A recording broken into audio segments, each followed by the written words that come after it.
நிறைய பேருக்கு ஆண்டவர் வாக்குத்தத்தங்களை கொடுத்திருப்பார். நம்முடைய வாழ்க்கையில என்ன வாக்குத்தத்தத்தை நமக்கு கொடுத்தார் என்பதை கொஞ்சம் யோசிச்சு பாருங்களேன். எதற்காக நம்ம ஆலயத்துக்கு வருகிறோம், எதற்காக நம்முடைய வாழ்க்கையில கர்த்தரை தெரிந்து கொண்டார் என்பதை ஒரு சம்பவத்திலிருந்து நான் வாசிக்க விரும்புகிறேன். என்னாகமத்தின் புஸ்தகத்துல 24:1 நம்முடைய வாழ்க்கையில கர்த்தர் என்ன செய்ய விரும்புகிறார்? இஸ்ரவேலை ஆசீர்வதிப்பதே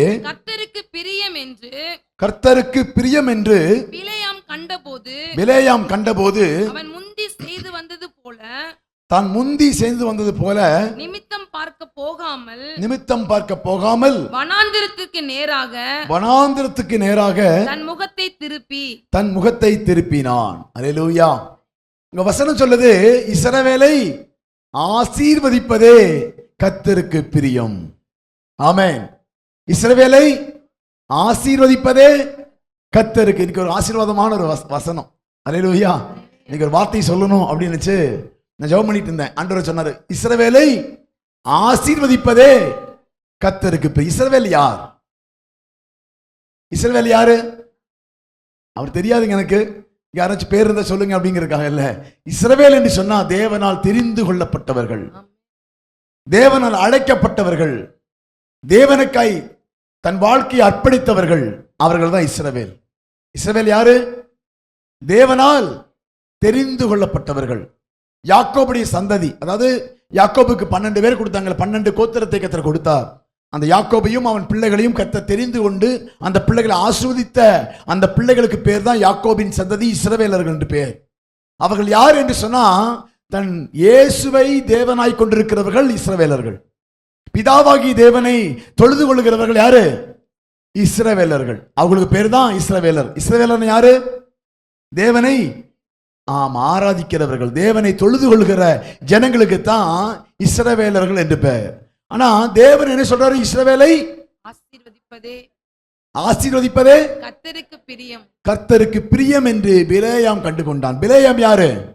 கர்த்தருடைய தீர்க்கதரிசி. கர்த்தருடைய தீர்க்கதரிசியா இருக்கக்கூடிய பிலேயாம் சொல்றான், இஸ்ரவேலை ஆசீர்வதிப்பதே கர்த்தருக்கு பிரியம் என்று அவன் கண்டு கொண்டு தன் நிமித்தம் பார்க்க போகிறதை போகாமல் வனாந்தரத்துக்கு நேராய் தன் முகத்தை திருப்பி போனான் என்று அங்கே வேதத்தில் வாசிக்கிறோம். அப்ப இஸ்ரவேலை ஆசீர்வதிப்பதுதான் கர்த்தருக்கு பிரியம். அப்ப நம்மை ஆசீர்வதிப்பதுதான் கர்த்தருக்கு பிரியம். ஏன் ஆசீர்வதிக்கணும் அப்படின்னா, ஒரு வசனத்தை வாசிக்கலாம். 23:8 வாசிக்கலாமே. என்னாகமம் 23:8 தேவன் சபிக்காதவனை நான் சபிப்பது எப்படி? கர்த்தர் வெறுக்காதவனை நான் வெறுப்பது எப்படி? கர்த்தர் வெறுக்காதவனை நான் வெறுப்பேன். அப்ப இஸ்ரவேலை ஆசீர்வதிக்கிற தேவன் அவனை சபிப்பதில்லை, அவனை வெறுப்பதில்லை, அவனை ஆசீர்வதிக்க விரும்புகிறார். அல்லேலூயா. அப்ப இஸ்ரவேல் ஜனங்கள் என்று சொன்ன யாரு? நீங்களும் நானும் தான் இஸ்ரவேல் ஜனங்கள். இஸ்ரவேலை ஆசீர்வதிக்கணும்னு சொல்லி விரும்பினா உங்களையும் என்னையும் கர்த்தர் ஆசீர்வதிக்கும்படியாய் விரும்புகிறார். தேவன் சபிக்காதவனை சபிப்பது எப்படி? கர்த்தர் வெறுக்காதவனை நான் வெறுப்பது எப்படி? அப்ப கர்த்தர் இஸ்ரவேல் ஜனங்களை வெறுப்பதும் இல்லை, சபிப்பதும் இல்லை. பக்கத்துல கைப்பிடிச்சு சொல்லுங்களேன். உங்களை கர்த்தர் ஆசீர்வதிக்க விரும்புகிறார். உங்களை கர்த்தர் சபிக்க மாட்டாரு, வெறுக்க மாட்டாரு.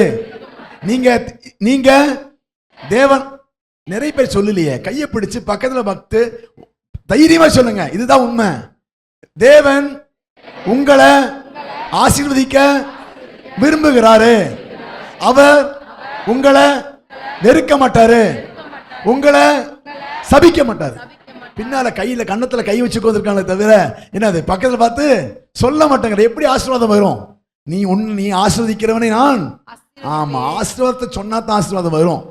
நம்ம புலம்பிட்டு இருந்த புலம்பல தான் வாழ்க்கையில் நடக்கும். நீங்க அதான் சொல்றேன், இஸ்ரவேலை ஆசீர்வதிப்பதே கர்த்தருக்கு பிரியம். ஆனா அந்த ஆசீர்வாதத்தை பெற்றுக்கொள்வதற்கு நீங்க உங்க வாயில அறிக்கை பண்ண வேண்டும் தேவனை. அல்லேலூயா. தேவன் சொல்றாரு, இஸ்ரவேலை ஆசீர்வதிப்பதே எனக்கு பிரியம், வேற பிரியமே இல்லை. சாபமா வாழ்க்கை வர, அதனால தான் அவரே சாபமாய் மாறினார் உங்களுக்காகவும் எனக்காகவும். நாம பாவத்திலிருந்து விடுதலை ஆக முடியாது, அவரே பாவமாய் மாறினார். ஏன்னா நீங்களும் நானும் பாவத்தில் இருக்கக்கூடாதுங்கிறதுக்காக. ஏன்னா எப்படியாவது என் பிள்ளையை ஆஸ்வதிக்க வேண்டும், எப்படியாவது என் பிள்ளையை என்ன பண்ண உயர்த்தி வைக்க வேண்டும் என்கிற ஏக்கத்தோடு கொடுத்த தன் ஜீவனையே கத்தர் கொடுத்து உங்களுக்காகவும் எனக்காகவும் கத்தர் சாபமாய் பாவமாய் மாறினார். அல்லேலூயா.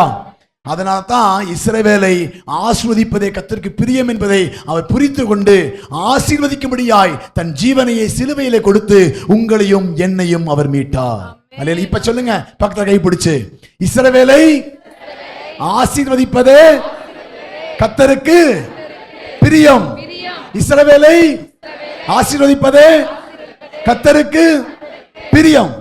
அதுக்கு தான் சிலுவையிலே சாபமானார், சிலுவையிலே பாவமானார். இனி நம்மளை எல்லாம் கர்த்தர் மீட்கும்படியாய். அல்லேலூயா, அல்லேலூயா. ஆமா, இஸ்ரவேலை என்னை ஆசீர்வதிப்பதுதான் என் தேவனுக்கு பிரியம். என் தேவையை சந்தித்து என் வாழ்க்கையில பிரச்சனைகளை போராட்டங்களை நீக்கும்படியாகத்தான் கர்த்தர் என் கரம் பிடித்து இருக்கிறார்.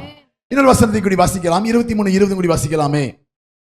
இதோ ஆசீர்வதிக்க கட்டளை பெற்றேன், இதோ ஆசீர்வதிக்க கட்டளை பெற்றேன், கட்டளை பெற்றேன். அவர் ஆசீர்வதிக்கிறார், அவர் ஆசீர்வதிக்கிறார், அதை நான் திருப்ப கூடாது. நான் எவ்வளவு பெரிய ஆளா இருந்தாலும் அவர் ஆசீர்வதிக்கும் போது அதை திருப்ப கூடாது என்று பிலேயாம் சொல்லுகிறான். அல்லேலூயா. என்ன சொல்றாரு?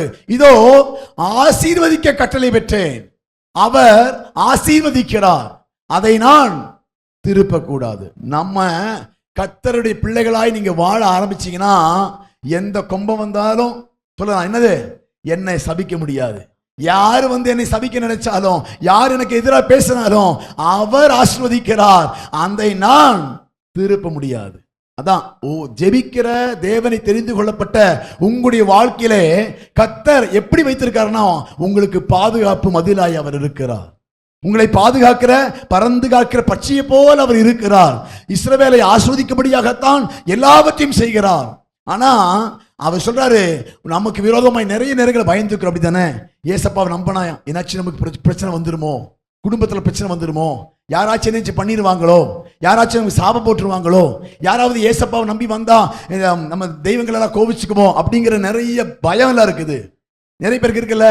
எதுக்கும் கவலைப்படாதீங்க. இதோ இஸ்ரவேலை தேவனால் தெரிந்து கொள்ளப்பட்ட ஜனங்களை, இயேசுவை ஆராதிக்கக்கூடிய ஜனங்களுக்கு கர்த்தர் ஆசீர்வாதத்தை வைத்திருக்கிறார். அதுக்கு அவர்களை ஆசீர்வதிக்க கட்டளை பெற்றேன், அவர் ஆசீர்வதிக்கிறார், அதை நான் யாரும் வந்து நம்ம ஆசீர்வாதத்திற்கு தடையாக இருக்கவே முடியாது. அல்லேலூயா. உடனே ஒன்று சொல்றேன், நீங்க மட்டும்தான் ஆசீர்வாதத்துக்கு தடையா இருப்பீங்களே தவிர வேற யாரும் உங்க ஆசீர்வாதத்துக்கு தடையா இருக்க மாட்டீங்க. அல்லேலூயா. என்ன நம்ம தடையார்? ஆண்டவர் ஆசீர்வதிக்கணும், நம்ம என்ன பண்ணணும்? உங்களையும் என்னையும் கர்த்தர் தெரிந்து கொண்டாரே.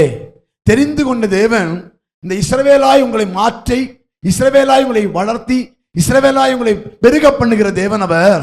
அதற்கு நான் என்ன செய்ய வேண்டும்? அதில் தான் இந்த நாளிலே பார்க்க போகிறோம். இஸ்ரவேலை ஆசீர்வதிப்பது பிரியம் என்று சொல்லி பார்த்தோம். அவர் இஸ்ரவேலை ஆசீர்வதித்தார், சாபம் இல்லை, பாவம் இல்லை, எல்லாத்தையும் உங்கள்கிட்ட இருந்து நீக்கி போடுகிறேன்னு சொல்றாரு. ஆனா இஸ்ரவேலாய் மாறினா மட்டும்தான் இது ஆசீர்வாதம். அல்லேலூயா. ஆனா தெரிந்திருக்கிற நம்ம இஸ்ரவேலாய் மாற வேண்டும். தெரிந்து எடுக்கப்பட்ட அந்த பிள்ளைகளாய் நம்ம மாற வேண்டும். இப்போ ஒருத்தரை இன்டர்வியூ வச்சு செலக்ட் பண்றாங்க வேலைக்கு, வந்துட்டு அந்த பொசிஷனுக்கு வரணும் இல்ல, அந்த ஆளா மாறணும் இல்ல. ஒரு அக்கௌண்டன்ட் எடுத்தா அக்கௌண்டன்ட் வேலை செய்யணும், ஒரு ஆபீசர் எடுத்தா ஆபீசர் வேலை செய்யணும், அந்த பொசிஷனுக்கு வரணும் இல்ல. அதே போல நீங்களும் நானும் இஸ்ரவேலாய் மாறும்போது கர்த்தர் நம்மை ஆசீர்வதிப்பார். அல்லேலூயா. எத்தனை பேருக்கு ஆசீர்வாதமா இருக்கணும்? எத்தனை பேருக்கு நம்ம மாறணும்? இன்னும் என் வாழ்க்கையில முன்னேற்றத்தை கர்த்தர் கொடுக்கணும், கர்த்தர் கொடுக்கணும், வேற யாரும் எனக்கு கொடுக்க கூடாது. ஒரே ஆசை எனக்கு அதுதான். கர்த்தர் என்னை ஆசீர்வதிக்கணும், கர்த்தர் என் தேவைகளை சந்திக்கணும், கர்த்தர் என்னுடைய வாழ்க்கையில மாற்றத்தை கொடுக்க வேண்டும் என்று சொல்லி யாரெல்லாம் விரும்புகிற கூர்ந்து ஒரு 10-20 நிமிஷம் ஒரு செய்தி மாத்திரம் வாசிச்சு விட்டு பார்த்து விட்டு நம்ம அடுத்த பதிக்கு நிறைய கடந்து சொல்லலாம். நம்ம ஏன் கர்த்தர் ஆசீர்வதிக்கணும்? யாரை கர்த்தர் ஆசீர்வதிப்பார்? ஏன் கர்த்தர் நம்ம இஸ்ரவேல் என்று பேர் வைத்தது? ஒரு வசனத்தை வாசிக்கலாமா? என்னாகமத்தின் புஸ்தகத்துல 23வது அதிகாரத்துல 9வது வசனத்தை வாசிக்கலாமே. கண்மலை உச்சியிலிருந்து, கண்மலை உச்சியிலிருந்து நான் அவனை கண்டு, நான் அவனை கண்டு குன்றுகளிலிருந்து அவனை பார்க்கிறேன், குன்றுகளிலிருந்து அவனை பார்க்கிறேன். அந்த ஜனங்கள், அந்த ஜனங்கள் ஜாதிகளோட கலவாமல், ஜாதிகளோட கலவாமல் தனியே வாசமாயிருப்பார்கள். ஏன் கர்த்தர் இஸ்ரவேலை ஆசீர்வதிக்கிறார் என்று சொன்னா, அந்த பிள்ளைகளுக்கு ஒரு எடுத்துக்காட்டான ஒரு வாழ்க்கை இருக்கிறது. என்ன சொன்னா, ஆண்டவர் சொல்றாரு, கண்மலை உச்சியிலிருந்து நான் அவர்களை கண்டு குன்றுகளிலிருந்து அவனை பார்க்கிறேன். அந்த ஜனங்கள் ஜாதிகளோடு கலவாமல் தனியே ஆமா, யார் ஆசீர்வதிக்கணுமோ நீங்க எப்படி இருக்கணும்? ஜாதிகளோடு கலவாதபடி அவருடைய பிள்ளைகளாய் நீங்கள் வாழ ஆரம்பிச்சீங்கன்னா உங்களை கர்த்தர் ஆசீர்வதிப்பார். அல்லேலூயா. அப்ப நல்ல வசனம் தெளிவா சொல்லுது, கண்மலை உச்சியிலிருந்து பரலோகத்திலிருந்து அவர் பார்த்து கொண்டிருக்கிறார். நான் அவனை கண்டு குன்றுகளிலிருந்து அவனை பார்க்கிறேன். அந்த ஜனங்கள் ஜாதிகளோடு கலவாமல் தனியே வாசமாய் இருப்பார்கள். அல்லேலூயா. ஆண்டவர் பிலேயாமை ஏன் கர்த்தர் சாபத்தை கொடுக்க விடுபல?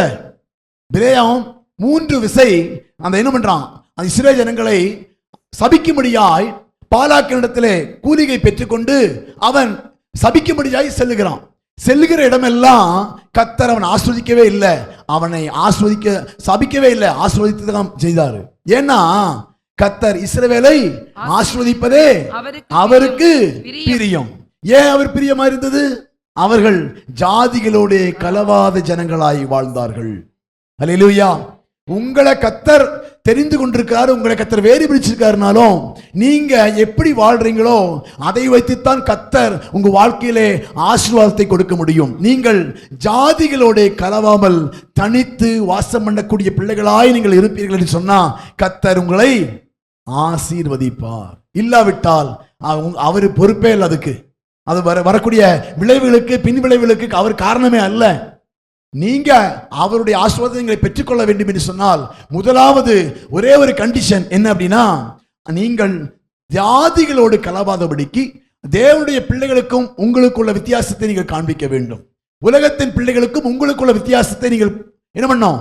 காண்பிக்க வேண்டும். அவர்களைப் போல நீங்கள் வேஷம் தரிக்காதபடிக்கு, அவர்களைப் போல அவன் இஷ்டத்தின்படி வாழாதபடிக்கு தேவனுடைய விருப்பத்தை நிறைவேற்றக்கூடிய பிள்ளைகளாக வேறுபட்டு வாழ்கிற ஒரு வாழ்க்கை உங்களுக்கு தேவை. அல்லேலூயா. ஆசீர்வதிக்கிறதுக்கு அவர் பிரியமா இருக்கிறார். இஸ்ரவேலை ஆசீர்வதிப்பது அவருக்கு பிரியம். ஆனா ஏன் ஆசீர்வாதம் வரல அப்படின்னா, அந்த ஜனங்கள் ஜாதிகளோடு கலவாதபடிக்கு, அவர்கள் விருப்பம் போல இவர்கள் வாழாதபடிக்கு தேவனை பிரியப்படுத்தி வாழுகிற பிள்ளைகளாய் வாழ்ந்தார்கள். அதனால கர்த்தர் அவர்களை ஆசீர்வதித்தார் ஒழிய சபிக்கிறதுக்கான வந்த எல்லா முயற்சியும் கர்த்தர் தோற்கடித்தார். அல்லேலூயா. ஆண்டவருக்கு பிரியமா நீங்க வாழணும்னா வேறுபட்ட ஒரு வாழ்க்கை, உலகத்துக்கும் நமக்கும், பாவத்துக்கும் நமக்கும், தேவனுக்கு பிரியமில்லாத வாழ்க்கைக்கு நமக்கும் ஒரு மாறுபட்ட ஒரு வாழ்க்கை வாழ்ந்தா கர்த்தர் உங்களை ஆசீர்வதிப்பார். அப்போஸ்தலர் நடவடிக்கைகள்ல 2வது அதிகாரத்துல 40வது வசனத்தை வாசிக்கலாமே. 2:40 39 வாசிங்களே. 2:39.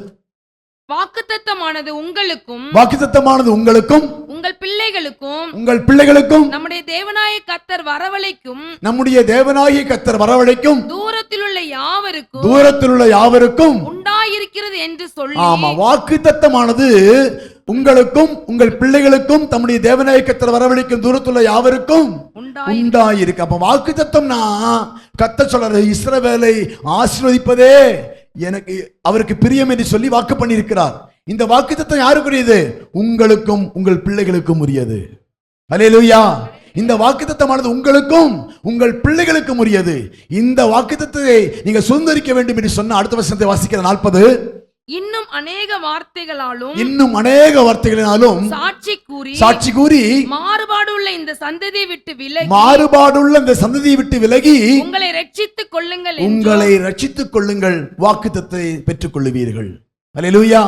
எப்படி வாக்குத்தத்தத்தை சுதந்திரித்துக் கொள்ளலாம் அப்படின்னா, இந்த மாறுபாடான சந்ததி செய்யறத போலவே நீங்க செய்துவிட்டு கர்த்தரை ஆசீர்வதிக்கணும், கர்த்தரின் வாக்குத்தத்தத்தை நிறைவேற்றணும்னு சொல்லி நினைச்சா அது நடக்காது.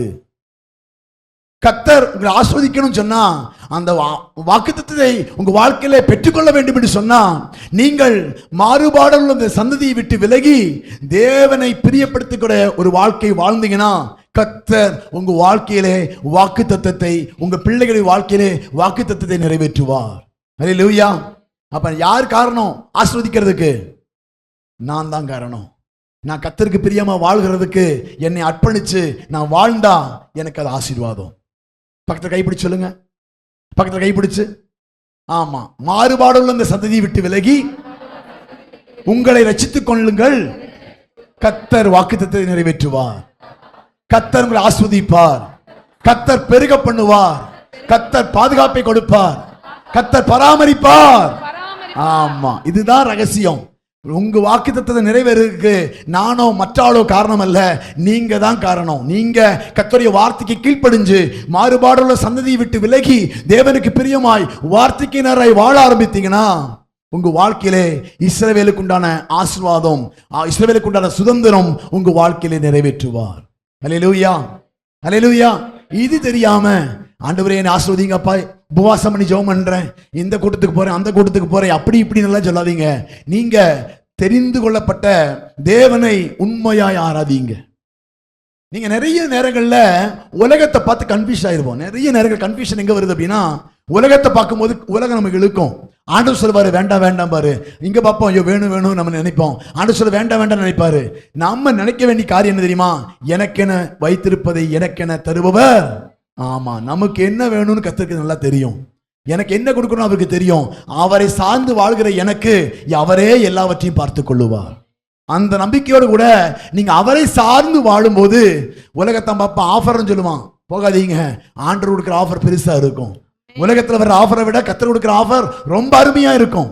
நீங்க அதனால அவரை சார்ந்து வாழ ஆரம்பியுங்கள். நீங்க மாறுபாடுள்ள இந்த சந்ததியை விட்டு விலகி உங்களை ரட்சித்துக் கொள்ளுங்கள் என்று புத்தி சொன்னான். அல்லேலூயா. அப்ப நாம தெரிந்து கொள்ளப்பட்ட ஜனங்கள் தான். ஆசீர்வாதத்தை சுதந்திரிக்கிறதுக்கு வழி தெரியாம அங்கும் இங்கும் அலைமோதி கொண்டிருக்கிறோம். நீங்க எதுக்கும் கவலைப்படாம மாறுபாடான சிந்தனை விட்டு விலகி, மாறுபாடான சந்ததியை விட்டு விலகி, மாறுபாடான தெய்வங்களை விட்டு விலகி உண்மையாய் தெய்வத்தை உண்மையாய் கூப்பிட ஆரம்பிங்க. உங்க வாழ்க்கையிலே அவர் அற்புதத்தை செய்வார். அல்லேலூயா. அது மாத்திரம். ரெண்டாவது, இந்த ஆசீர்வாதத்தை சுதந்திரித்துக் கொள்வதற்கு இரண்டாவது ஒரு காரியம் கூட அந்த அதிகாரத்தை சொல்லப்பட்டிருக்கிறது. என்னாகமம் 23:21 வாசிக்கலாமே. 23:21. அவர் யாக்கோபிலே அக்கிரமத்தை காண்கிறதும் இல்லை, இஸ்ரவேலிலே குற்றம் பார்க்கிறதும் இல்லை. அவர்களுடைய தேவனாகிய கர்த்தர் அவர்களோடு இருக்கிறார். ராஜாவின் ஜெய கம்பீரம் அவர்களுக்குள்ளே இருக்கிறது. ஆமா, ரெண்டாவது அவங்க பார்க்க வேண்டிய ஒரு காரியம் என்னன்னா, ராஜாவின் ஜெய கம்பீரம் அவர்களுக்குள்ளே இருக்கிறது. ராஜாவுடைய ஜெய கம்பீரம் என்ன? ஒரு ராஜா வர்றாரு, ஒரு அரண்மனை, பழைய காலத்துல போகுமே, பழைய காலத்துல அரண்மனைகளை ராஜா வர்றாருன்னு என்ன சொல்லுவாங்க? எல்லாம் நின்னு ராஜாதி ராஜ ராஜா ராஜா மார்த்தாண்ட ராஜ குலோத்துங்க என்ன வர்றார் வர்றார் வர்றார் வர்றான்னு சொல்லி அவர் பேர சொல்லி என்ன கோஷ எழுப்புவாங்கல்ல. அதாவது ராஜ ஜெயம் கம்பீரம் அவர்களுக்குள்ளே இருக்கிற அந்த ராஜாவை பத்தி புகழுவாரு. அவர் என்னது? அவர் சர்வ, அதாவது அவர் என்னது, அந்த ராஜாவை பத்தி பெருமையா பேசுவாங்க. ராஜா வரும்போது வா ராஜா வாழ்க, ராஜா வாழ்க, ராஜாதி ராஜா வர்றாரு வர்றாரு வர்றாருன்னு சொல்லி என்ன பண்ணுவாங்க? அவரை பத்தி பெருமையா பேசுவாங்க. அதை போல ஆசீர்வதிக்கக்கூடிய ஜனங்கள் தேவனை பெருமையாய் பேசுவாங்க. சொல்ல பாருங்க, ராஜாவின் ஜெய கம்பீரம் அவர்களுக்குள்ளே இருக்கிறது. ஆமா, அவரை புகழ்ந்து பாடுகிற பாடல், புகழ்ந்து ஆராதிக்கிற வார்த்தைகள், அவரை உயர்த்துகிற துதி உங்க வாழ்க்கையில இருந்துச்சுன்னா உங்களை கர்த்தர் ஆசீர்வதிப்பார். எத்தனை ஜெபம் பண்றீங்க? ஆசீர்வாதம் வேணும்னால ஆசை இருக்குதே, அந்த கட்டளையை நிறைவேற்றுகிறோமா? அதாவது ராஜாவின் ஜெய கம்பீரம் அவர்களுக்குள்ளே இருக்கிறபடினாலே உனக்கு விரோதமாய் வருகிற எந்த வாய்க்காதே எது வந்தாலும், ஆமா, நீங்க துதிக்க ஆரம்பிச்சீங்கன்னா உங்க வீட்டுக்குள்ள எவனும் வரமாட்டான். எது வரவும் கர்த்தர் விட மாட்டாரு. அதான் ராஜாவின் ஜெய கம்பீரம் அவர்களுக்குள்ளே காணப்பட்டா, துதிக்கிற ஜனங்களா நீங்க இருந்தீங்கன்னா உங்களுக்கு விரோதமாய் வருகிற எதுவும் உங்க வீட்டுக்குள்ள வராது. அல்லேலூயா. சபிக்கிற பிலாயாமே வந்தாலும் சரி, விலையமே வந்தாலும் சரி, அவர் கர்த்தர் உங்களை என்ன பண்ணுவாரு? ஆஸ்வதிக்கவே விரும்புகிற தவிர சாபத்தை கூற விட மாட்டார். ஏன்னா அவர்களுக்குள் ஜெய கம்பீரம் ஆராதனை இருக்குது, துதி இருக்குது, ஸ்தோத்திரம் இருக்குது. அப்படிப்பட்ட ஜனங்களுக்கு தான் கர்த்தர் ஆஸ்வதிக்க விரும்புகிறார். தவிர வீடெல்லாம் சனிக்கிழமை ஆச்சுனா, ஞாயிற்றுக்கிழமை ஆச்சுமா பைபிள் தூக்கிட்டு வர்ற யாரையும் கர்த்தர் ஆஸ்வதிக்க மாட்டார். இது நான் கண்ட சத்தியம். அல்லேலூயா. ஆமா, பக்கத்துல கைப்பிடிச்சு சொல்லுங்க. பக்கத்துல கைப்பிடிச்சு டெய்லி ஜெபம் பண்றீங்களா? டெய்லி ஜெபிக்கிறீங்களா? ராஜாவின் ஜெய கம்பீரம் இருக்கா? கர்த்தர் உங்களை ஆஸ்வதிப்பார். ஜெபிக்கிறீங்களா? கர்த்தர் உங்களை ஆஸ்வதிப்பார். ஆமா, இல்லாட்டிலாம் எதிர்பார்க்காதீங்க. ஆமா, கர்த்தர் ஆசீர்வதிப்பதற்கு ரெண்டு காரியம். வேறுபட்டு இருக்கிற ஒரு வாழ்க்கை, தேவனை ஜெபிக்கக்கூடிய ஒரு வாழ்க்கை. ராஜாவின் ஜெய கம்பீரம் அவர்களுக்குள் இருக்கிறது. இதுதான் அடிப்படையா இஸ்ரவேல் ஜனங்களை எத்தனை முறை அவன் பலியிட போனா தெரியுமா? 3 முறை 7 காளைகளையும் 7 ஆட்டுக்கடாக்களையும் 7 பலிப்பீடங்களையும் கட்டி பலியிட்டாலும் அவனை ஆஸ்வதிக்கத்தான் செய்தானே தவிர அவனுக்கு விரோதமாய் சாபிக்கவே முடியல பிலேயாமால. ஏன்னா கர்த்தர் அவர்கள் கூட இருக்கிறார். தேவனாகிய கர்த்தர் அவர்களோட. ஆமா, துதிக்கிற இடத்துல விட்டு போட அவருக்கு எங்க வேலை? நீங்க ஜெபிச்சிருங்களேன், உங்களை பார்க்காம அவருக்கு இருக்க முடியாது, உங்களை பாதுகாக்காம இருக்க முடியாது, உங்களை ஆஸ்வதிக்காம இருக்க முடியாது. அதனால ராஜாவின் ஜெய கம்பீரம் எங்க இருக்குதோ அங்க அவர் டென்ட் போட்டுருவாரு. அல்லேலூயா. அவர் என்ன பண்ணிடுவாரு? ஆமா, நீங்க சாப்பாடு எடுக்கிற இடத்துல நீங்க டென்ட் போட்டுருவீங்க, ஆனா ஆண்டவர் துதிக்கிற இடத்துல வந்து டென்ட் போட்டுருவாரு. அவர் தான் என் பிள்ளைப்பா, இவனுக்கு விரோதமா எவன் வந்தா நான் பாத்துக்கிறேன்னு சொல்லி அவர் வரிஞ்சு கட்டி நிற்பாரு. யார? துதிக்கிற ஜனங்களை. நீங்க தான் கூப்பிடுறதே இல்லை, அவரை எங்கேயோ பறக்க விட்டீங்களா அவரை. இன்னைக்கு நம்ம தீர்மானிப்போம் என்னன்னு, இல்ல நான் ராஜாவுடைய ஜெய கம்பீரம் எனக்குள் வரணும், ராஜாவின் ஜெய கம்பீரம் எங்க வீட்டுக்குள்ள வரணும், ராஜாவுடைய ஜெய கம்பீரம் எங்க சபையில காணப்படணும். அந்த இடத்துல தான் கர்த்தர் வாசம் பண்ணுவார். கர்த்தர் அந்த சபையை தான் ஆஸ்வதிப்பார், அந்த குடும்பத்தையும் கர்த்தர் ஆஸ்வதிப்பார், அந்த ஜனத்தை தான் கர்த்தர் ஆஸ்வதித்து உயர்த்துவாரே தவிர ஆஸ்வதிங்க ஆண்டவரே ஆஸ்வதிங்க ஆண்டவரே சொன்னா ஆஸ்வதிக்க மாட்டார். 2 காரியம் மிக முக்கியமான. ஒன்று ஆமா, வாறுபட்ட சந்தை. அந்த வசனத்தை வாசிக்கலாமா? இன்னும் அநேக வார்த்தைகளாலும் சாட்சி கூறி மாறுபாடுள்ள இந்த சந்ததியை விட்டு விலகி உங்களை ரட்சித்துக் கொள்ளுங்கள் என்றும் புத்தி சொன்னான் என்று சொல்லி புத்தி சொன்னான். மாறுபாடுள்ள இந்த சந்ததியை விட்டு நீங்கள் விலகி ரட்சித்துக் கொள்ள. 23:9 வாசிக்கலாமே. 23:9 கண்மச்சிலிருந்து நான் அவனை கண்டு அவர் பார்க்கும்போது இந்த ஜனங்கள் அந்த ஜனங்கள் ஜாதிகளோட கலவாமல் தனியே வாசமாய் இருக்கக்கூடிய ஜனங்கள், அவர்கள் என்னை மாத்திரம் சார்ந்து வாழக்கூடிய ஜனங்கள், அவர்கள் நான் தான் என் தேவன் என்று சொல்லி அவர்கள் என்னை வணங்கக்கூடிய ஜனங்களுக்கு நான் கர்த்தர் ஆசீர்வாதத்தை கர்த்தர் கட்டளையிடுகிறார். இரண்டாவது என்ன பார்த்தோம்? ராஜாவுடைய ஜெய கம்பீரம் அவர்களுக்குள் காணப்பட்டதுனால அந்த ஜனங்களை கர்த்தர் ஆஸ்வதிக்க விரும்பினாரே தவிர சபிக்க விரும்பவில்லை, சபிக்க யாரை விட்டதில்லை. அல்லேலூயா. அப்ப உங்க வாழ்க்கையில சாபமும் எந்த நஷ்டம் வராதபடிக்கு இருக்க வேண்டும் என்று சொன்னா ஜெய கம்பீரம் உங்க வாழ்க்கையிலே காணப்பட வேண்டும். ராஜாவுடைய ஜெய கம்பீரம் அவர்களுக்குள்ள இருக்கிறபடினாலே. அடுத்த வருஷம் வாசிக்க 22. தேவன் அவர்களை எகிப்திலிருந்து புறப்பட பண்ணினார். காண்டாமிருகத்துக்கு ஒத்த பலன் அவர்களுக்கு உண்டு. ஆமா, நீங்க துதிக்க ஆரம்பிச்சீங்கன்னா காண்டாமிருகத்துக்கு ஒத்த பலன் உங்களுக்கு இருக்கும். எதை கண்டு பயப்பட மாட்டீங்க, எவன் வந்தாலும் பாத்துக்கலாம் அப்படிங்கிற தைரியம் வரும். அல்லேலூயா. எதை கண்டு பயக்கிறீங்களா? தைரியமா இருக்கிறீங்களா?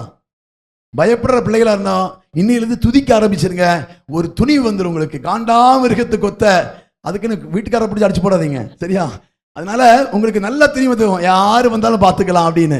அதனால என்னன்னா, தேவன் அவர்களை எகிப்திலிருந்து புறப்பட பண்ணினார். காண்டாமிருகத்துக்கு ஒத்த பலன் அவர்களுக்குள் இருக்கிறது. அல்லேலூயா.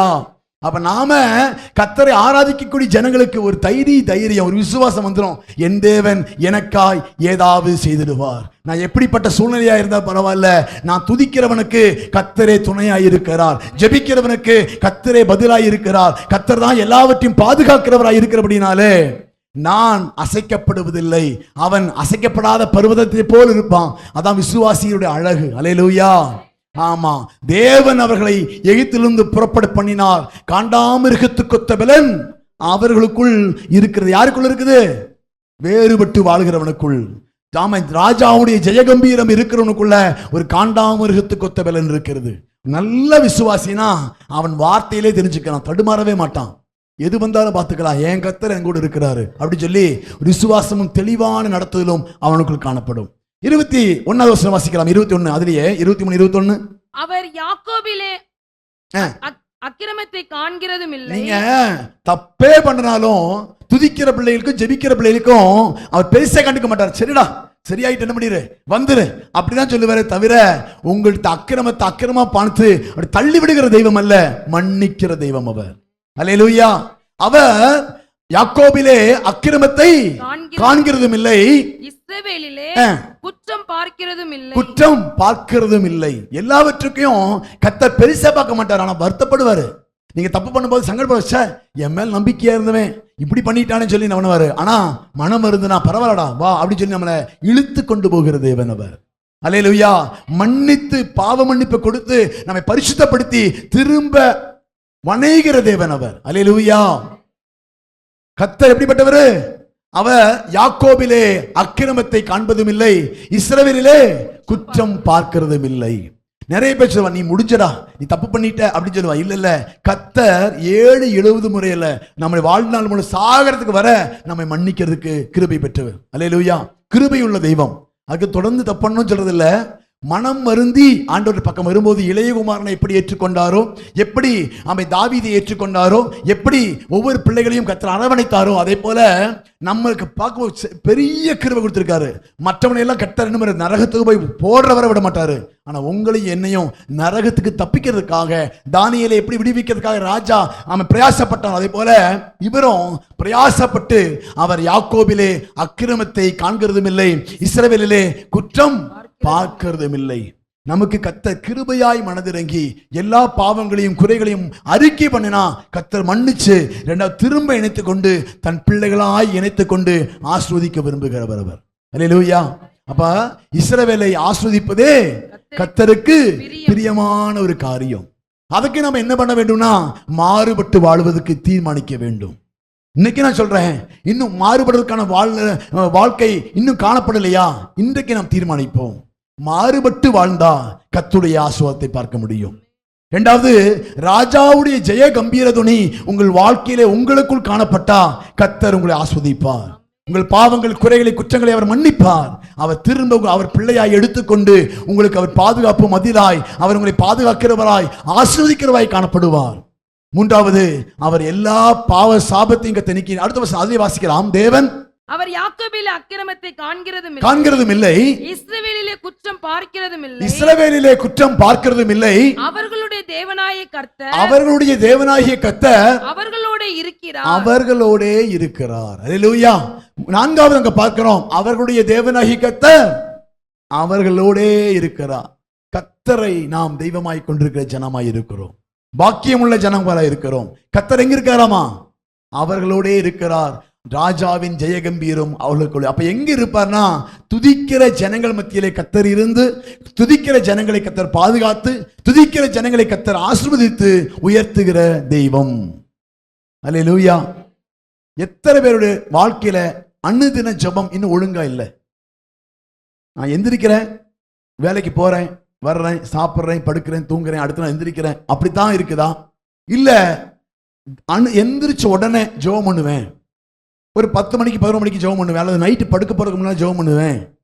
அதாவது ஆண்டவருடைய பிள்ளைகளுக்கு அடையாளமே நீங்க தேவனோடு உள்ள உறவு தான் அடையாளமே தவிர வேற வைட் அண்ட் ஒயிட் போட்டு நடக்கிறதுனாலயோ சிலுவை போட்டு நடக்கிறதுனாலயோ அப்படி அல்ல, பயபக்தியின் வேஷத்தை தரிக்கிறதா அல்ல.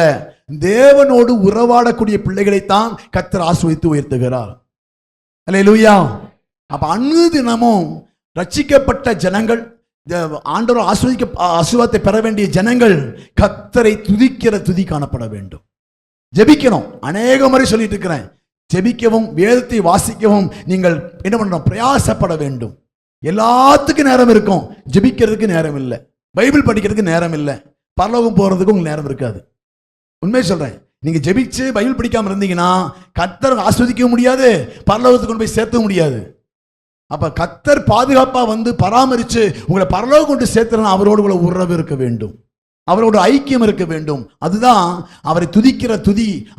அவரை ஆராதிக்கிற அவரை உயர்த்துகிற நாமத்தை உயர்த்தணும். அவர் சர்வ வல்லமை உள்ளவர், சாவாமை உள்ளவர், அவர் சர்வத்தையும் சிருஷ்டித்தவர், துதிக்கிறோம் ஸ்தோத்தரிக்கிறோம் சொல்லி அவரை துதிக்கிற ஜெய கம்பீரம் உங்க வாழ்க்கையிலே காணப்பட வேண்டும். அல்லேலூயா. நிறைய பேருக்கு மறந்து போயிடுச்சு. ஆமா சொல்லி கொடுத்தாங்க, ரொம்ப நாள் காச்சு என்னை விட்டுட்டேன் அப்படின்னு சில பேருக்கு ஞாபகம் வருதா? இன்னிலிருந்து ஜெபிக்க ஆரம்பிங்க. உங்க வாழ்க்கைக்கு ஆசீர்வாதத்துக்கு தடை நீங்கள் தானே தவிர தேவன் அல்ல. கர்த்தர் எதுக்காக உங்களை தெரிந்து கொண்டாரு? வார வாரம் வந்துட்டு போட்டோம், ஏதோ 10 11 இருக்கட்டும்னா இல்ல, உங்களை கர்த்தர் ஆசீர்வதித்து உயர்த்த விரும்புகிறார். உங்களுக்கு விரோதமாய் வரக்கூடிய மந்திரமா இருக்கட்டும், தந்திரமா இருக்கட்டும், எதுவா இருந்தாலும் எது பலிக்காம உங்களை ஆசீர்வாதமாய் மாற்றுபடியாகவே கர்த்தர் விரும்புகிறார். ஆனா நீங்க அதுக்கு தடையாய் இருக்கிறீங்க. கொஞ்சம் மாறினா அவர் சொல்றாரு, கொஞ்சம் மாறினீங்கன்னா உங்களை ஆஸ்வதிப்பேன், கொஞ்சம் விட்டு கொடுத்தீங்கன்னா உங்க குடும்பத்துல வந்து கிரியை செய்வேன். என்னைத்தான் உள்ளே விடுறது இல்லையே, ஆசீர்வதிங்க ஆசீர்வதிங்க மட்டும் சொல்றீங்க, உள்ள விட்டா தானே வேலை செய்யறது. அப்ப உள்ள வர்றதுக்கு வாசல்களை திறக்க வேண்டும். அல்லேலூயா. வழியா இருக்கிற கர்த்தருக்கு வழியை ஆயத்தப்படுத்த வேண்டும். வழி எது? கைதான் வழி. கையை தட்டி பாடணும். வாய் தான் என்னது? வாசல். வாயை திறந்து துதிக்கணும். சிந்தை தான் வாசல். சிந்தையில கர்த்தரை ஆராதிக்க ஆரம்பிக்கணும். ஆமா, இந்த கைகளை அந்த வழியை ஆயத்தப்படுத்த வேண்டும். தேவனை துதிக்கவும், தேவனுடைய சமூகத்தை ஜெபிக்கவும், தேவ சமூகத்தை அமரவும் நீங்க ஆயத்தமா இருந்தீங்கன்னா கர்த்தர் உங்களை ஆசீர்வதித்து உயர்த்துகிற தெய்வமாய் இருக்கிறார். இஸ்ரவேலை ஆசீர்வதிப்பதே பிரியம். கர்த்தருக்கு பிரியமா இருக்க காரியம் உங்க வாழ்க்கை நிறைவேற வேண்டும் என்று சொன்னா 2 காரியம் சொல்லி கொடுத்தேன். ஒண்ணு என்னது? ஜாதிகளோடு மறந்துட்டீங்களா? ஜாதிகளோடு கலவாதபடிக்கு தனித்தே வாசம் பண்ணக்கூடிய ஜனம். இரண்டாவது, ராஜாவுடைய ஜெய கம்பீரம் அவர்களுக்குள்ளே இருக்கிறது. இந்த 2 காரியம் இருந்ததுனால கர்த்தர் அவர்களோடு இருக்கிறார். மூணாவது, கர்த்தர் கூட இருக்கிறதுனால யாக்கோபிலே அவர் அக்கிரமத்தையும் இஸ்ரவேலிலே அவர் குற்றம் பார்க்கிறதும் இல்லை. அடுத்த வசனத்தை கூடி வாசிக்கலாம். தேவனாக அவர்களை எகிப்திலிருந்து புறப்பட பண்ணினார். காண்டாமிருகத்துக்கு ஒத்த பலன் அவர்களுக்கு. ஆமா, அவர்களுக்குள்ளே தேவன் அவர்களை எகிப்திலிருந்து புறப்பட பண்ணினார். காண்டாமிருகத்துக்கு ஒத்த பலன் அவர்களுக்குள்ள இருக்கிறது. யாக்கோபுக்கு விரோதமான மந்திரவாதம் இல்லை. யாக்கோபுக்கு விரோதமான மந்திரவாதம் இல்லை. இஸ்ரவேலுக்கு விரோதமான குறி சொல்லுதலும் இஸ்ரவேலுக்கு விரோதமாய் குறி சொல்லுவதும் இல்லை. தேவன் என்னென்ன செய்தார் என்று கொஞ்ச காலத்திலே யாக்கோபையும் இஸ்ரவேலையும் குறித்து சொல்லப்படும். பாருங்க, ஆண்டவர் சொல்றாரு, யாக்கோபுக்கு விரோதமாய் மந்திரவாதம் இல்லை, இஸ்ரவேலுக்கு விரோதமாய் குறி சொல்லுவதும் இல்லை என்று சொல்லி கர்த்தர் வாக்கு பண்ணுகிறார். நிறைய பேருக்கு இந்த வசனம் தெரியும், அப்படித்தானே? பயம் வந்துச்சுன்னா எடுத்து வாசிப்போம். யாராச்சும் முன்னால எலுமிச்சம்பழம் படம் எடுத்துச்சுன்னா எடுத்து என்ன வாசிப்போம்? ஆமா, இஸ்ரவேலுக்கு விரோதமாய் மந்திரவாதம் இல்லை, யாக்கோபுக்கு விரோதமாய் மந்திரவாதம் இல்லை, இஸ்ரவேலுக்கு விரோதமாய் குறி சொல்லும். அங்க ஒரு வேப்பலை பார்த்தா போதும், ஒரு குங்குமத்தை பார்த்தா போதும், ஒரு எலுமிச்சம்பழத்தை பார்த்தா போதும், இந்த வசனம் ஞாபகம் வந்துடும் எல்லாருக்கும்.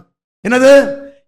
யாக்கோபுக்கு விரோதமாய் மந்திரவாதம் இல்லை, இஸ்ரவேலுக்கு விரோதமாய் குறி சொல்ல. நீ யாக்கோபா இருந்தா உனக்கு வராது. கண்டிப்பா நீ துதிக்கிறதா உன் வாழ்க்கையில் வராது, இல்லைன்னா பூந்து விளையாடிடும். ஆமா, நீங்க ஆண்டவரை பேர் சொல்லி ஆராதனைக்கு மாத்திரம் வந்துட்டு போக கூடாது. கர்த்தரை துதிக்கக்கூடிய ஜனமா நீங்க இருந்தீங்கன்னா உங்களுக்கு விரோதமாய் வருகிற எந்த ஆயுதமும் வாய்க்காதே போகும். அல்லேலூயா. ஆமா, இந்த வாக்குத்தத்தம் யாருக்குரியதுன்னா ராஜாவுடைய ஜெயகம்பீரம் யாருக்குள் காணப்படுகிறதோ அவர்கள் மாறுதட்டி சொல்லலாம், இஸ்ரவேலுக்கு விரோதமாய் என்னது குறி சொல்லுதல் இல்லை, யாக்கோபுக்கு விரோதமான மந்திரவாதம் இல்லை. தைரியமா இருக்கலாம். யாரை குறித்து நீங்க பயப்பட வேண்டிய தேவையில்லை. ஏன்னா ராஜா அவர்கள் கூட இருக்கிறார். அவர்கள் ஜாதிகளோட கலவாதபடி தேவனுக்கு பிரியமாய் வாழக்கூடிய ஜனங்கள் அவர்கள். அவர்களை ஆஸ்வதிப்பதே கர்த்தருக்கு பிரியம். உன் வீட்டுக்குள்ள எந்த சாபமும் எந்த வருமான குறைவுகளும் வராதபடி கர்த்தர் உங்கள் வில்லைகளை வேறி எடுத்து கையின் பிரயாசங்களை ஆஸ்வதிக்கிற தேவன் அவர். அல்லேலூயா. ஆனா ராஜாவுடைய ஜெய கம்பீரம் உங்களுக்குள் காணப்பட வேண்டும். கர்த்தருக்கு பிரியமான வழி உங்களிடத்திலே காணப்படுகிறதா? கர்த்தருக்கு பிரியமா நீங்க வாழ ஆரம்பிச்சீங்கன்னா நாம எந்த கொம்பம் வந்தாலும் என்னை அசைக்க முடியாது. கர்த்தர் என் பக்கத்தில் இருக்கிறார். என் பக்கத்தில் 1000 விழட்டும், என் வலது பக்கத்தில் 10000 விழட்டும், எதுவும் என்னை அணுகாதபடி பாதுகாக்கிற தேவனை நீங்கள் உறைவிடமாய் கொண்டுங்கள். அவரை துதிக்க ஆரம்பிங்க, அவரை ஆராதிக்க ஆரம்பிங்க. இஸ்ரவேல் ஜனங்கள் அவன் 3 முறை அவ்வளவு பலிகளை செலுத்தி, அவ்வளவு துதிக்க, அவ்வளவு பலிகளை செலுத்தி ஆடு மாடை பலியிட்டு கர்த்தர் அவனை சாபிக்க விரும்பினான். ஆனா கர்த்தர் அந்த சாபத்தையும் ஆசீர்வாதமாய் மாற்றினாரே தவிர அவரை சபிக்க விடவில்லை. அல்லேலூயா. உங்க வாழ்க்கையில சபிக்க வேண்டுமா ஆசீர்வதிக்கப்பட வேண்டுமா என்பதை தீர்மானிக்கிறது நீங்க தான். உங்க வாழ்க்கையில உயர்வுக்கான வழியை தீர்மானிக்கிறது நீங்க தான். நீங்க உங்க வழியை ஆயத்தப்படுத்தி ஆராய்ந்து பாருங்க. 2 காரியம் சொன்னேன். ஒண்ணு என்னது? வேறுபட்டு வாழ்க. எனக்கு உலகம் வேணும் இயேசு வேணும்னா ஆசீர்வாதம் கிடைக்காது. இப்பவே சொல்றேன், உலகம் வேணும் ஆசீர்வாதம். இவ்வளவு பிரசங்கம் எதுக்கு? கொஞ்சமா விட்டு வந்துரு தம்பி, ஆண்டவர் உன்னை நேசிக்கிறான்னு சொல்லி ஒவ்வொரு வாரமும் நம்மை உயர்த்தி கொண்டே இருக்கிறார். இந்த வார்த்தைக்கு கீழ்ப்படிஞ்சு உலகத்தின் பாவ மேன்மைகளை நீங்க வெறுத்து தேவனுக்கு பிரியமாய் கொஞ்சம் வாழ நீங்க ஆரம்பிச்சீங்கன்னா எந்த வாழ்வின் மேன்மையெல்லாம் அவர் கொடுத்து ஆஸ்வதிக்கிறதுக்கு போதுமானவர். அல்லேலூயா. 2வது, அனுதினமும் ஜெபிக்க வேண்டும். அனுதினமும் வேதத்தை வாசிக்க வேண்டும். அனுதினமும் தேவனை துதிக்க வேண்டும், அவரை புகழ வேண்டும், அவரை பாட வேண்டும், அவரை ஆராதிக்க வேண்டும். அப்படி ஆராதிக்கிற ஜனங்களை ஆசீர்வதிக்காம நீங்க யாரு, நான் எழுதி வச்சுக்க, உங்க வாழ்க்கையில ஆசீர்வதிக்கிறதுக்கு ஒரே ஒரு காரணம், தேவன் நினைச்சா மட்டும்தான் ஆசீர்வாதம் முடியும். நான் ஆசீர்வதிக்கணும்னு நினைச்சா முடியாது. ஆண்டவரே அவர் பிள்ளைகள் கொஞ்சம் வார்த்தை உயர்த்துங்க பண்ண முடியாது. அதுக்கு ஒரே ஒரு காரணம், நீங்க ஜெபிக்காத இயேசு மேல நம்பிக்கையோடு கூட நீங்க என் குடும்பத்துக்கு வாங்க. காணப்படுகிற சாபம் நீங்கணும், காணப்படுகிற தரித்திரம் நீங்கணும், காணப்படுகிற பயம் போனோம், நீங்க வாங்கன்னு சொல்லி கர்த்தரை கூப்பிட ஆரம்பிங்க. உங்க வாழ்க்கையிலே அவர் விடுதலையாக்கி வழி நடத்த வல்லவராய் இருக்கிறார். அல்லேலூயா. அவருடைய கருத்துல உங்க எல்லாவற்றையும் ஒப்பு கொடுங்க. அவர் சகல இஸ்ரவேல் ஜனங்களை ஆசீர்வதிக்கும்படியாகவே வாக்குத்தத்தம் பண்ணி இருக்கிறார். வாக்குத்தத்தமானது அவர்களுக்கும் அவர் பிள்ளைகளுக்கும் அருளப்பட்டிருக்கிறது. அதை சுதந்திரிக்க வேண்டிய கடமை உங்க கையில் தான் இருக்குது. அல்லேலூயா. உங்க எதிர்காலமா, உங்களுடைய வீட்டின் காரியமா, உங்களுடைய கடன் பிரச்சனையா, உங்களுடைய வியாதிகளா, எல்லாவற்றுக்கும் ஒரு ஜெயம் கொடுக்கிற தேவனை நீங்களும் நானும் தெய்வமாய் கொண்டிருக்கிறோம். அல்லேலூயா. நீங்க ஜெபிக்க ஆரம்பிக்கணும். ஒவ்வொரு நாளும் கர்த்தர் சமூகத்துல ஆராதிக்க துதிக்க ஆரம்பி. எத்தனை பேர் தீர்மானிக்கிறீங்க, இன்னையிலிருந்து நான் ராஜாவுடைய ஜெய கம்பீரம் என் வாயில் இருக்கும், என் குடும்பத்தில் இருக்கும்? எத்தனை பேர் தீர்மானிக்கிறீங்க? ஆண்டவர்கிட்ட உள்ளத்தின், நீ கையெல்லாம் தூக்க, உள்ளத்தின் கண்ணை மூடி ஆண்டவர் சொல்லுங்க, ஆண்டவரே அப்ப எல்லாம் சொல்லுங்க பார்க்கல. யாரெல்லாம் தீர்மானிச்சீங்களோ நீங்க சொல்லுங்க, ஆண்டவரே இன்று முதல் ராஜாவுடைய ஜெய கம்பீரம் என் வாயில் இருக்கும், என் வீட்டுக்கும் சொல்ல என் வாயில் இருக்கும். சொல்லுங்க. நீங்க உங்க உள்ளத்துல ஆண்டவர் சமூகத்துல ஒரு பொருத்தனை பண்ணி இந்த நாள் தொட்டு கர்த்தர் உங்களை ஆசீர்வதிக்கும்படியாய் விரும்புகிறார். கர்த்தர் உங்களை எல்லா சாபத்திலிருந்தும் எல்லா பாவத்திலிருந்தும் விடுதலையாக்கி உங்களோடு கூட இடைபடும்படியாய் கர்த்தர் விரும்புகிறார். இஸ்ரவேலை ஆசீர்வதிப்பதே எனக்கு பிரியம் என்று பிலேயாம் கண்டுகொண்டு அவன் ஆசீர்வதித்தான். கர்த்தருக்கும் பிரியமானது இதுதான், உங்களை ஆஸ்வதிக்கப்பட வேண்டும் என்று சொல்லி தான் கர்த்தர் விரும்புகிறார். அதுக்கு ரெண்டு காரியத்தை மட்டும்தான் கர்த்தர் எதிர்பார்க்கிறார். நீங்க ஆசீர்வாதமாக இருப்பதற்கு, ஒன்று ஜாதிகளோடு கலவாதபடி, ஜாதிகள் பண்ற மாதிரி நீங்க பண்ணாதீங்க. அவங்க பார்க்கிற மாதிரி நாளும் நட்சத்திரம் பார்க்காதீங்க. அவர்கள் வணங்குற போற மற்ற தெய்வங்களை வணங்காதீங்க. இயேசுவை மாத்திரம் உள்ளத்தின் ஆழத்துல, ஏன்னா அவர் தான் உங்கள் பாவங்களுக்கும் உங்கள் சாபங்களுக்கும் பரிகாரமாய் வந்த இயேசுவை நீங்கள் உறுதியாய் பற்றி பிடித்துக் கொண்டு பாவத்தை வெறுத்து நீங்க வாழ தீர்மானிங்க. இரண்டாவது, கர்த்தரை துதிக்கிற துதியும் கர்த்தரை ஸ்தோத்திரிக்கிற ஸ்தோத்திரமும் உங்க நாவில் எழும்ப எழும்ப எழும்ப உங்க வாழ்க்கையிலே ஆசீர்வாதமாய் இருப்பீர்கள். கர்த்தர் உங்க கூடயே இருப்பாரு. கர்த்தருடைய ஜெய கம்பீரம் உங்க வாயில துதிக்க துதிக்க அது உங்களை ஆசீர்வாதமாய் மாறும். அப்படியே கண்களை மூடி உள்ளத்தின் ஆழத்திலிருந்து கர்த்தரை நோக்கி பார்த்து, ஆண்டவரே இந்த நாள் முதல் என்னை ஒப்புக் கொடுக்கிறேன், இந்த நாள் முதல் என் வாழ்க்கையை அர்ப்பணிக்கிறேன். ஆண்டவரே, அநேக முறை உங்க வாழ்க்கையில் வரக்கூடிய எந்த பிரச்சனையாய் இருந்தாலும் போராட்டமாய் இருந்தாலும் கர்த்தர் முன்னால் வந்துட்டார்னா, கர்த்தர் வாசலை திறந்தா எவனும் அடைக்க முடியாது.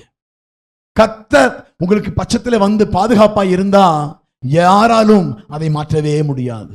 இந்த நாள் முதல் அர்ப்பணிக்கிறேனப்பா. இந்த நாள் முதல் உங்களை உள்ளத்துல நீங்க தீர்மானிக்கிறத கர்த்தர் உறுதியாய் பார்த்து கொண்டிருக்கிறார். ஆண்டவர்கிட்ட ஒப்பு கொடுங்க இந்த நாளில். ஆண்டவரே, இன்று முதல் நான் வேதத்தை வாசிப்பேன், இன்று முதல் நான் ஜெபிப்பேன், உண்மையை சார்ந்து வாழ்வேன்பா.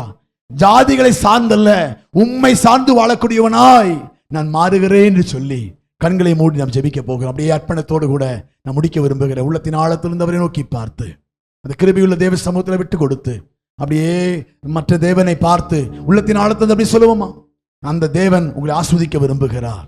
அவர் சொல்றாரு, இஸ்ரவேலை ஆஸ்வதிப்பதே எனக்கு பிரியம், இஸ்ரவேலே உன்னை ஆஸ்வதிப்பதே எனக்கு பிரியம். ரெண்டு காரியத்தை மாத்த எனக்கு வேண்டி செய்ய, உனக்கு வருகிற எல்லாவற்றையும் நான் பார்த்துக் கொள்கிறேன் வாக்கு பண்ணுகிறார். யார் வந்தாலும் சரி, உனக்கு விரோதமாய் எழும்பும் எந்த ஆயுதத்தையும் அவர் வாய்க்க பண்ணாம உன்னை பாதுகாக்க அவர் பறந்து காக்கிற பச்சையை போல உன்னை பாதுகாக்கிற அவரை பார்த்து நீ கூப்பிடு. சொல்லு, ஆண்டவரே இன்று முதல் நான் வேதம் வாசிப்பேன், இன்று முதல் ஜெபிப்பேன், இன்று முதல் ஆண்டவர் ஜாதிகளை விட்டு உமக்கு பிரியமாய் வாழ ஆரம்பிப்பா, என்னை பாவ வழியை விட்டு நாம் வாழ ஆரம்பிப்பேன்னு சொல்லி அப்படியே உள்ளத்தின் ஆழத்திலிருந்து கர்த்தரை நோக்கி பார்த்து, உன்னை நானே தெரிந்து கொண்டேனே, உன்னை நானே தெரிந்து கொண்டேனே, உந்தன் பெயர் சொல்லி நான் அழைத்தேனே, உந்தன் பெயர் சொல்லி நான் அழைத்தேனே, ஒருபோதுமே உன்னை கைவிட மாட்டேன், கைவிட மாட்டேன். ஒருபோதுமே உன்னை கைவிட மாட்டேன், கைவிட மாட்டேன். வழியும் சத்தியமும் ஜீவனும் நானே. வழியும் சத்தியமும் ஜீவனும் நானே.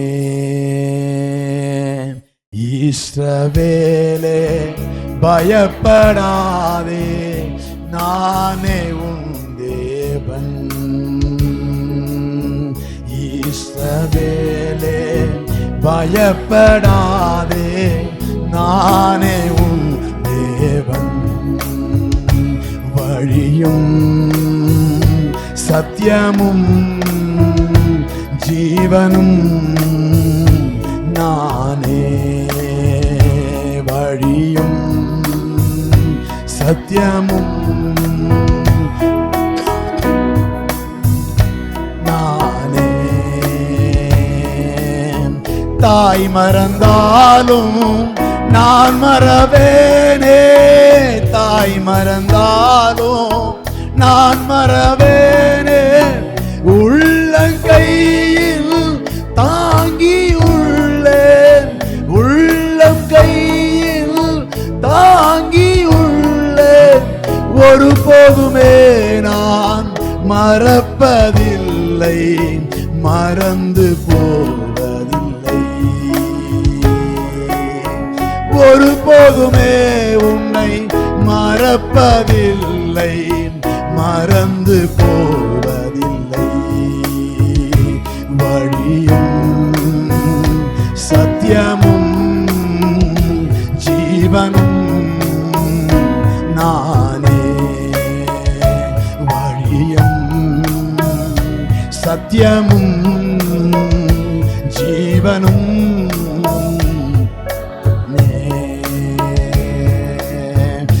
இஸ்ரவேலே பயப்படாத, அவரையே சார்ந்து கொள்ளு.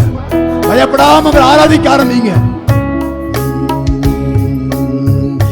இஸ்ரவேலே பயப்படாதே, நானே உன் தேவன். வழியும் சத்தியமும் ஜீவனும் நானே. வழியும் சத்தியமும் ஜீவனும் நானே. தீயின் நடுவே நீ நடந்தாலும், தீயின் நடுவே நீ நடந்தாலும், எரிந்து நீயும் போக மாட்டாய், எரிந்து நீயும் போக மாட்டாய். ஆறுகளை நீ கடக்கும் போதும் மூழ்கி போக மாட்டாய். ஆறுகளை நீ கடக்கும் போதும் மூழ்கி போ. உன் தேவன் உன்னோடவே இருந்து ஆஸ்வதிக்கிறவர். ஐயோ, அர்ப்பணத்தோடு கூட அவர் உங்களை பார்த்து சொல்றாரு, பயப்படாத, உன்னை தெரிந்து கொண்டது நான் தான், உன்னை தெரிந்து கொண்டு வேறுபடுத்தினது நான் தான். வாழ்க்கையை அர்ப்பணிக்கும் போது வருகிற ஆசீர்வாதங்கள் உங்கள் வாழ்க்கையிலே நிறைவேறுபடியாய் கத்த விரும்புகிறார். நானே இஸ்ரவேலே பயப்படாதே, நானே உன்னை ஆஸ்வதிக்கும்படியாய் கத்த விரும்புகிறார். இஸ்ரவேலே பயப்படாதே, நானே உன் தேவன். வழியும் சத்தியமும் ஜீவனும் நானே.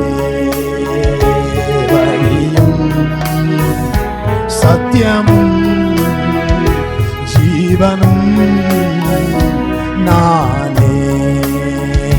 வழியும்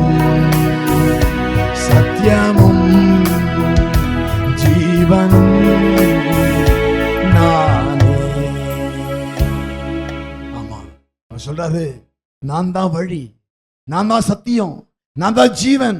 உன் வாழ்க்கையை ஆஸ்வதித்து உயர்த்துகிறவன் நான் தான். நீ வேறுபட்டு வாழ உன்னை ஒப்பு கொடுத்தா, நீ ராஜாவுடைய ஜெய கம்பீரம் வாயில காணப்பட்டா, உன் வாழ்க்கையில ஆஸ்வதித்து உயர்த்தி பரலோகம் கொண்டு வர சேர்க்கிறவர உனக்கு எல்லாமுமா இருப்பேன்னு சொல்லி கர்த்தர் வாக்கு பண்ணுகிறார். அந்த நல்ல தகப்பனை இந்த நாளில் அர்ப்பணிச்சு, ஆண்டவரே என் வாழ்க்கையை ஒப்பு கொடுக்கிறேன்ப்பா. கர்த்தரே, இஸ்ரவேலை ஆசீர்வதிப்பதே கர்த்தருக்கு பிரியம் என்று அறிந்து கொண்டேன். இந்த நாள் தொட்டு என் வாழ்க்கையில உமக்கு முதலிடம் கொடுப்பேன்ப்பா. நான் வேறுபட்டு வாழ நான் தீர்மானித்திருக்கிறேன். கலவாதபடி, அந்த ஐக்கியப்படாதபடி உமக்காய் பக்தி வைராக்கியமாய் வாழ்வேன்ப்பா என்று தீர்மானம் எடுத்த உங்களை வாழ்க்கையிலே கர்த்தர் வரும் நாட்களே செய்ய போற காரியம் பெரிதாய் இருக்கும். கர்த்தர் வாக்கு பண்றாரு, நீங்க வரும் நாட்களிலே உங்க வாழ்க்கையில சாபமெல்லாம் கர்த்தர் நீக்கி ஆசீர்வாதமாய் கர்த்தர் மாற்ற போகிறார். உள்ளத்தின் ஆழத்திலிருந்து கண்களை மூடி, நல்ல தகப்பனே, தருமையான காலை வேளையிலே திருமுகத்தை நோக்கி எங்கள் பார்க்கிறோம். எங்களோடு பேசி இருக்கிறீங்க ஆண்டவரே. இஸ்ரவேலை ஆசீர்வதிப்பதே கர்த்தருக்கு பிரியம் என்று சொல்லி இந்த நாளிலே வாசிச்சோம், பார்த்தோம். அது எவ்வளவு பிரியம் என்பதை அறிந்து கொண்டேன் அப்பா. இந்த நாள் தொட்டு இன்று நீர் எதிர்பார்க்கிற 2 காரியங்களை நான் செய்ய தீர்மானிக்கிறேன். உமக்கு பிரியமாய் வாழ்கிறேன். நீங்க என் கூட இருந்து செய்ய போற காரியம் பெரிதாய் இருக்கிறதை காண உதவி செய்வீராக. தொடர்ந்து அர்ப்பணிக்கிறோம், ஒப்பு கொடுக்கிறோம். பொறுப்பெடுத்துக் கொள்ளும் வழி நடத்தும் இயேசுவின் மூலம் ஜெபங்களும் பிதாவே, ஆமென்.